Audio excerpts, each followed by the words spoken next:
Magiging maulan pa rin bukas sa ilang bahagi ng bansa.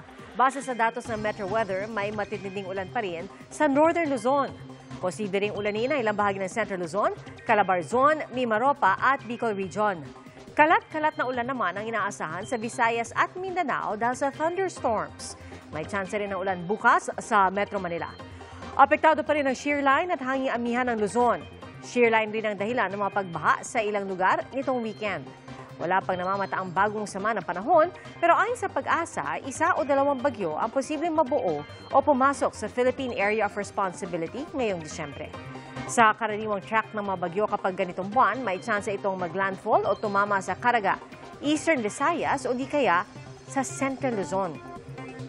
Pero posible ring mag-recurve o lumihis palayo sa bansa.